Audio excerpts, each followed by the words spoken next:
Welcome, everybody. It's your girl, Darlaina Rose. Welcome to Planting Seeds with Darlaina Rose. 100 women, 100 days, 100 interviews. Today is no different than any other day. We are going to have an amazing lady on tonight.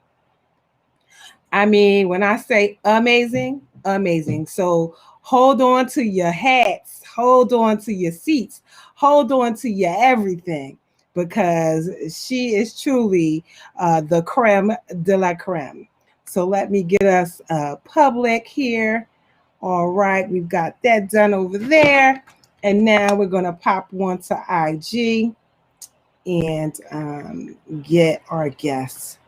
I am so uber excited for this young lady that is coming on today.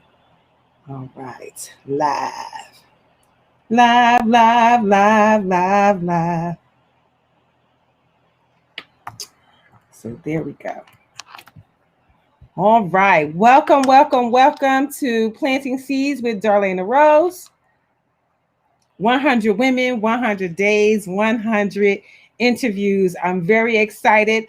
I am wearing my jewelry that was done by N Designs All. I have my citrine bracelet, my rose quartz galaxy ring. I also have my amazing bracelet that she made for me and my darling earrings. Oh, there's my guest. I'm so excited.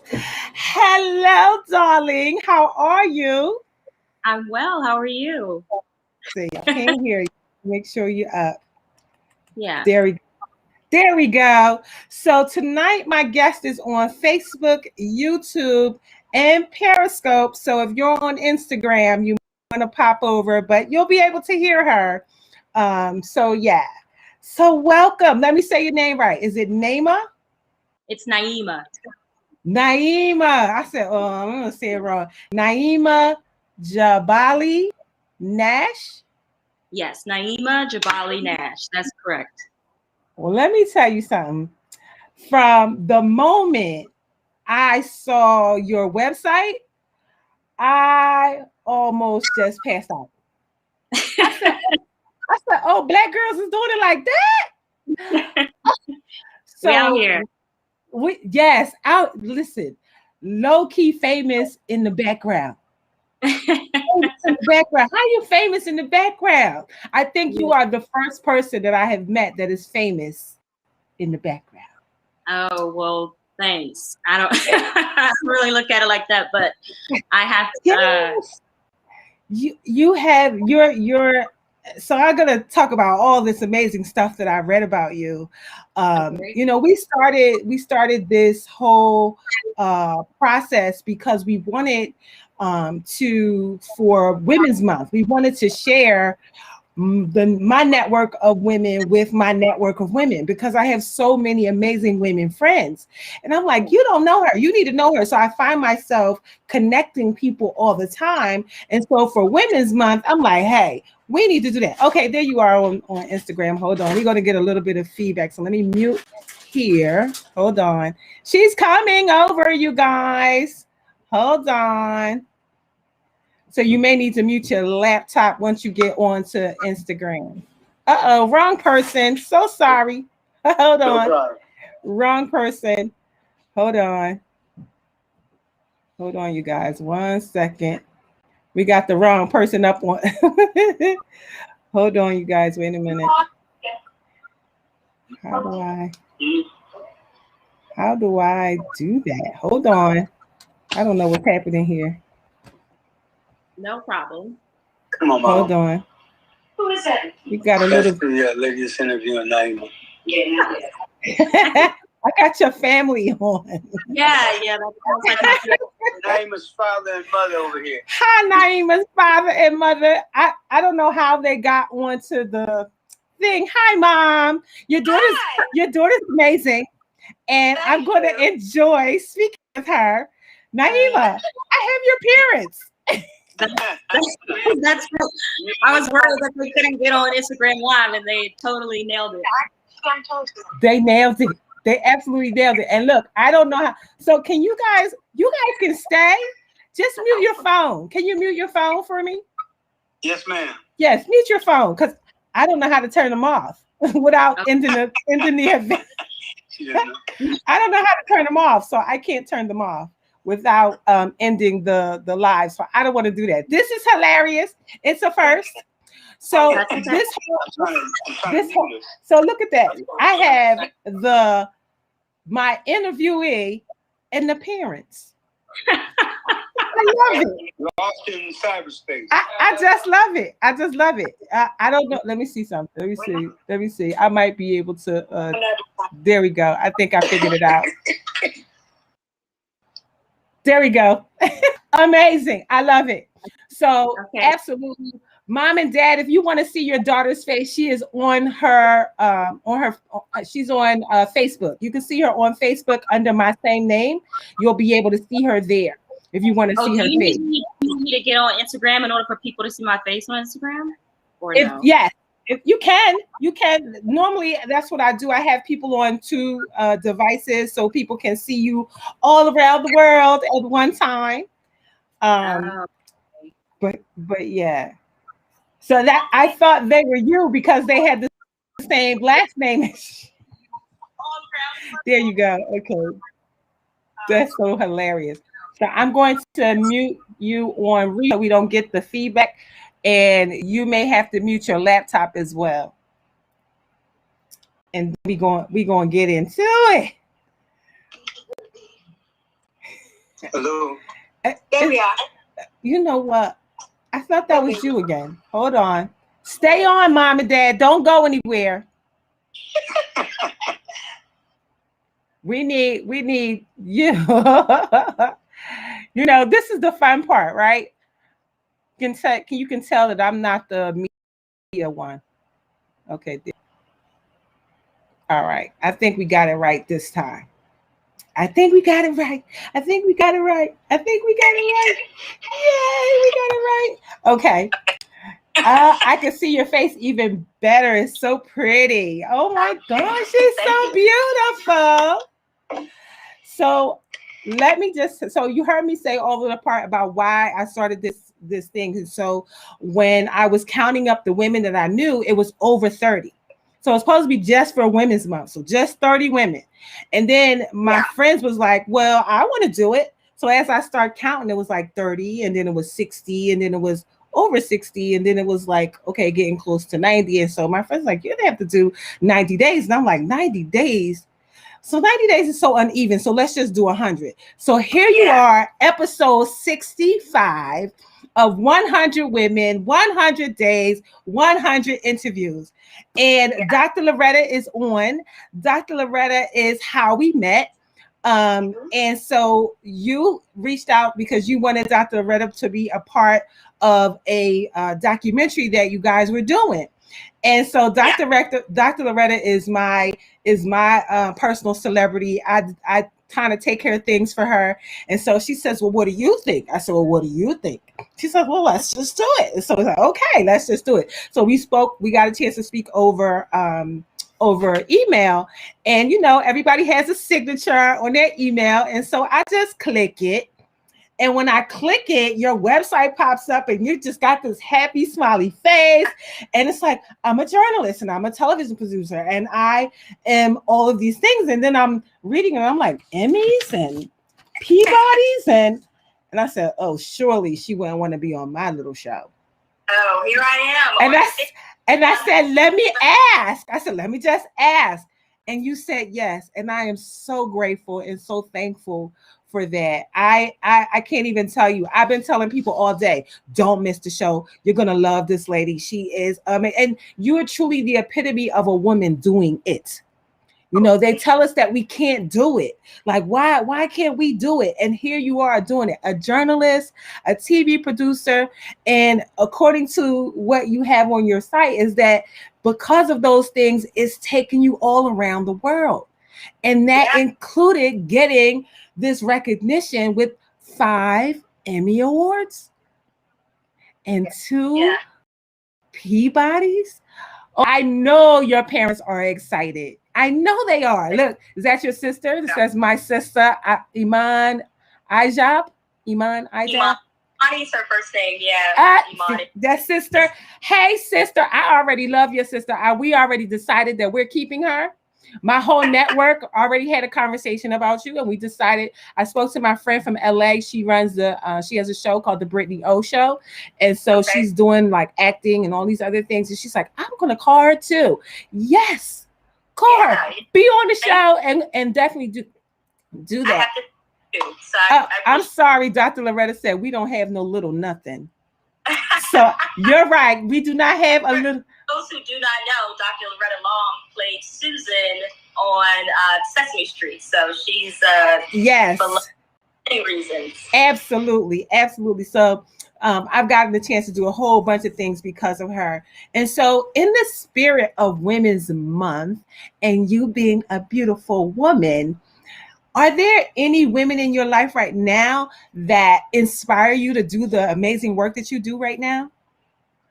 Oh, well, before I answer that, I have to say shout out to Ashton Wingate because he built my website, and also to Sean Waters, who was the photographer who did the shot that you like so much. So I love that shot. Take their credit.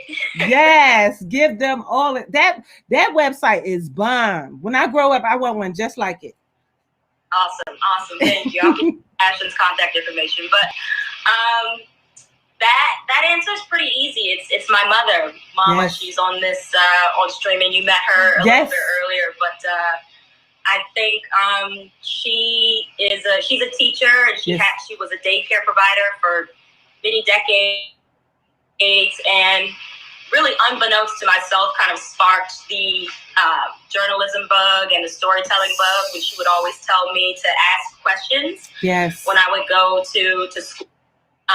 And not only just to ask questions, but also to not only be satisfied with what you learn in the classroom. So I think from that standpoint, she inspires me professionally, but I think just as a human being, she's like the most patient, most empathetic, the kindest person that you would meet. And so I had the opportunity to go back to Texas with her a few years ago, and my mother's from Texas, Galveston. Yes, like. So that trip that I took with her and our other family member really allowed for me to be in a space with my mom in a very different way, and it allowed me to see her as a full dynamic woman that I didn't really see before. So wow, that was cool. Yes, I'm sure that was cool. In the positions where you sit now, I'm certain, especially with television and media, that there are things that happen to women that don't happen to men. Are there any assumptions that you'd like to change about women, and why? Yeah, I think a lot of women, or especially Black women, the emotion of anger is most often associated in a negative way. Yes. And I don't like that assumption because I think that anger is a very valid emotion. Yes. And what you do with it, how you are able to walk through it and, hold on to it, and also just kind of, be active, use that anger and turn it into action is something I think absolutely that assumption can kind of evolve into something. But I think, also I think, like you just said, like in the media space and having been in this space for quite some time, I think people assume that women don't ask for what they want when we do. Absolutely. And we don't always get it, in terms of having or raise or a different job title. It's not that we don't advocate for ourselves. It's those opportunities aren't always afforded to us. Absolutely. What's your favorite thing about being a woman? That's a good question. I think my favorite thing is probably my friendships and other relationships I have with women. Yes. Really, that's one of my favorite things is being able to connect with other women, and those relationships are intimate on a different level, and those are some of the most important relationships that I have in my life is with my girlfriends, actually. Yes, girlfriends are the best. Girlfriends are the best. I love girlfriends. Right now, I'm relocating from Philadelphia to Atlanta, and right now, in this moment, my girlfriends are at my house, hanging my curtains, doing all this amazing stuff, and I'm not even there yet. Like I came there, did all the things I need to do, and I came back here to pack and all that, and my friends are there bringing furniture, picking up. I love my girlfriends. So you are absolutely right. Girlfriends are key and important. So yes. They help us. Absolutely. And they're like the sisters that we didn't have. Even though sisters are bomb too. I have bomb sisters. I have 4 sisters. And absolutely my sisters are the bomb. One of them just got married last Saturday. And I really enjoy being with them because we don't always get to be together. So sisters, girlfriends, those relationships are so near and dear to me. So I am in total 100 agreement. Deidre J said, I would wave back if I knew how. With an emoji, just an emoji, and just a wave with an emoji. What do you believe will be the biggest challenge for the generation of women coming behind us? What you laughing? Who did it? Like, no, it's a big question, this one. I don't. Oh, I mean, there's so many, I think. Yeah. I think, every court justice that replaces the one before, like there is a collective clutch of the uterus. And I think just like the politicized bodies is, I think, one of the biggest challenges that we continue to face and will continue to face in generations after myself, I think. And that to me blows my mind every single time. Like, why are we having this conversation about what women do with their bodies? Why is that a conversation? And why is that something that men feel like they need to be a part of? Like, that makes no sense to me, And so I am in total agreement with that. I'm not going to ask no more questions because I want to talk to you about you. I want to talk to you about, you talked about your mom and how that sparked the journalism bug for you. And I read that you moved to New York City to pursue a career in fashion. And what happened? Uh-oh. There we go. I said you moved to New York City to pursue a career in fashion, but something happened and you got turned. Right. So tell us about that. Yes. So I think the fashion industry is notorious for wanting you to work for no money. And that was just like not a part of my game plan when I left college. I'm still paying off student loan debt. So I was just like, I'm not here for the unpaid anything. So I know that's right. Happened with that. Yeah. So pivot. So pivot, about face, and I was writing for a golf magazine in the city at the time, and I was able to stay full time with them because I was telling them, I can do part time because I'm about to do this other thing. Because, I went to school for fashion design. But I never myself as a designer, like Project Runway, like that's not my jam. But I'm a writer, and so like I always thought in that space I could possibly, write about it. But that was pretty much what happened with them. I love it. No money, and I was like, no thanks. No thanks. We need our money. We like nice things. We gotta pay for our stuff. No thanks. Yes, and so pivoting into journalism led you. Tell me about this career and how you managed to do these amazing things, and how you got the Emmys. Let's talk about those. Listen, that's huge. I don't know anybody. I only know one person. No, that's not true. I know 2. I know Jamal Mumford, who worked in the news with CBS, and he has a Emmy. And I also know Dr. Loretta Long, who has multiple Emmys for what she did in Sesame Street. And now you're like the third person that I know with Emmy. So that's not anything that I take lightly. I think that is a big deal. Oh, yeah, no, I appreciate it. As my sister, Odada, she likes to say, those are my receipts. Yes. So, shout out to Odada. Yes.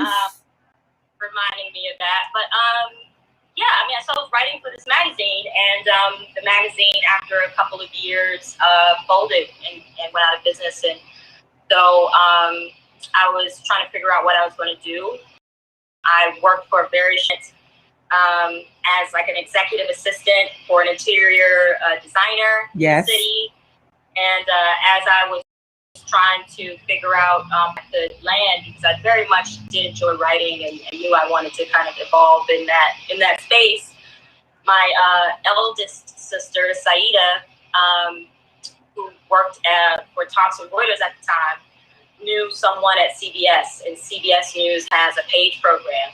And so I was able to get an interview, and that interview led to my page ship at CBS News. And when I had that interview, I with the Susan Zarinsky. She is the executive producer at 48 Hours. And she saw my clips and immediately put me in the .com space. So I did a lot of writing.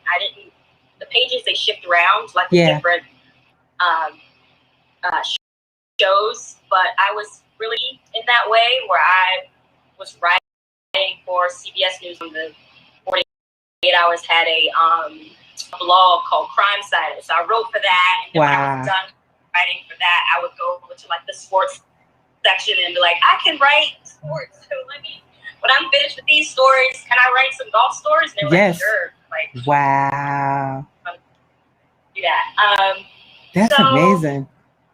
That kind of evolved into actually television production, because you're only allowed to be a page for a certain amount of time. So as that was kind of coming to its end, I had a conversation with Z, asking her about what it takes to put on a show like 48 Hours. And so that first entry into television production. So I was a production secretary for 48 Hours Murder Mystery, and then because the content wasn't really something I was incredibly engaged in, after a while, I started looking, and that led me to Real Sports. Wow. And, Brian Gumble. Years. Yeah. Lovely. And that's where I got my Emmys and my 2 Peabodys, and I had a great time there. I met a lot of great people who I still stay in contact with now, and that position really gave me a lot of responsibility and strengthened my script writing and working with correspondence and being out in the field, and it was a really fruitful journey there. And when I was coming up on like 6 or 7 years, again, I just started thinking about like, where else do I want to go? Is this serving me? What else do I want to do? Absolutely. I'm just in awe of it. I'm in awe of it. Like, I'm just really in awe of it. Like, I see people, doing these type of things, but you're like the first person that we know, and your family and your friends, they're like, yep, she's so humble. Yes, she has all the receipts. That's Odara Nash. Yes, my sister. Oh, okay. Yep. She says she has all the receipts. And Imani says, so humble. And then Mrs. Orvam said, absolutely. And those things are shiny. So they definitely are your biggest cheerleaders, and siblings. Like I said, sisters are they're the ones that push us and, really give us, they're our first cheerleaders. And I could absolutely see that your entire family is your cheerleader, and you're the youngest. You're the baby. You're the baby. You're the baby of 7. So I am the eldest I'm next to the oldest of 9. My youngest sister is just turned 40, and she got married over this weekend. So, and I know, listen, this guy, he ain't have a chance. She got 4 sisters and 4 brothers. Yeah. So it was he went through a lot. So I can imagine how they feel about you, because you are the youngest, and I know how we feel about our baby sister. You know, we definitely are on top and making sure she's good at what you need and all that kind of stuff. So that part I definitely get, you know. And so you guys are from Maryland? Yes, we're from Oxon Hill, Maryland. I live in Harlem. I've been living in Harlem for about 13 years now. Wow. I love New York. New York is one of my favorite cities to go to. It's just really, really busy and really, really expensive. Yeah, that does not change. Oh my goodness. So I've asked you quite a bit. You told us quite a bit. Is there anything else that you would like these amazing people to know about you? I take a lot of inspiration from my brothers and sisters. I know you just talked about them. Like the first time I even held an Emmy, like my dad, I was talking to my dad earlier today, my baba, and it was at my uncle Avery's house in California. And so like to just be surrounded by a really amazing circle of support, not only in my family, but with my friends.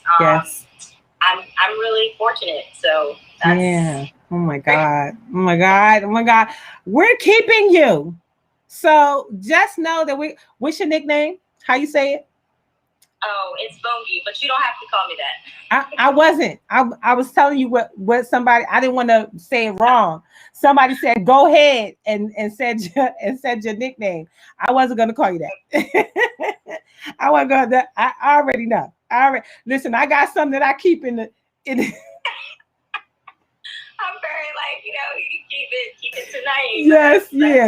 Yes, that's somebody in your family saying go ahead and calling you by that name. I didn't want to say it wrong, so that's why I let you say it. But we truly are so proud of you. We are very proud to see an African American woman doing the things that you have done and are continuing to do. So what's the future look like for you? Where are you going? Yeah, I recently accepted a producer role on the 1619 project with One Story Up production. So that will be a long-term project. I'm really looking forward to evolving that amazing body of work that Nicole Hannah-Jones has already laid the groundwork for us. That's so good. That's so good. And you have to be an amazing storyteller to even consider, like, I'm just going to write and I'm going to write and I'm going to act and I'm going to bring my brilliance to the story. I am understand that that's blows my mind. I love that voice in my head when I'm trying to do something, because that's not what goes on. But I love that. Yes, absolutely. Listen, if you're not thinking it, it's okay. We thinking it for you. We are over here and we are clapping and we are giving you your flowers now, because you absolutely deserve every bit of it. 5 Emmys and 2 Peabodys is definitely not something that is easy work. So you literally had to put in the work in order for that to happen. So for that, my sister, I just want you to turn around and do like this. Because that's absolutely what you deserve. I'm so grateful and so thankful for you. Thank you so much for being an amazing guest. Tell us how we can follow or stay in touch, and because we don't want to lose you now. We want to be newsy and we want to stay with you as you progress in your career. So I don't know. Do we have to call like mommy and daddy and say what's going? Is that how we gotta do it? No, I mean I'm on Instagram. That's my handle is Bungie85. Okay. BIE85. But my website is probably the theme and kind of in terms of the work that I'm doing. My Okay. Instagram has like maybe a sprinkle of work, but it's more just me and my nieces and nephews. Just, Okay. like, hanging, not like I love it. anything super informative. It's just like just us. But my website, www.naimajnash.com. I love that. My evolution. I love it. We will be watching. And when I come to New York, is it okay if I look you up? And maybe we can go to like the sugar factory or something? Don't say I look you up, but yes, you can call me. Absolutely. Absolutely. I know I ain't going to tell my age. But I'm over 50. I'm the oldest, remember? I'm over 50, so I know this. So thank you again for being here. Thank you, Mommy and Daddy, for being here. Thank you to your sisters for being here. Thank you for sharing you with us. I can write it in here, so. Yeah, so they can get it. And I will also add it to the in post. I'll add it in post to the description so people will get it too. But yes, we are so grateful for you. Oh my God. You guys, this lady is amazing. Make sure you follow her, and she's going to be writing on 1619. I won't be writing, but yeah, I'll be one of the producers on the 1619 project. Okay, one of the producers. So we are going to be watching. We're watching, we're listening, we're here. So thank you so much for being here. Thank you everybody for watching. We will be back again tomorrow with another amazing woman on the same station, same time. So join us for 100 Women, 100 Days, 100 Interviews. We'll see you tomorrow. Bye, everybody. Thanks, Naima.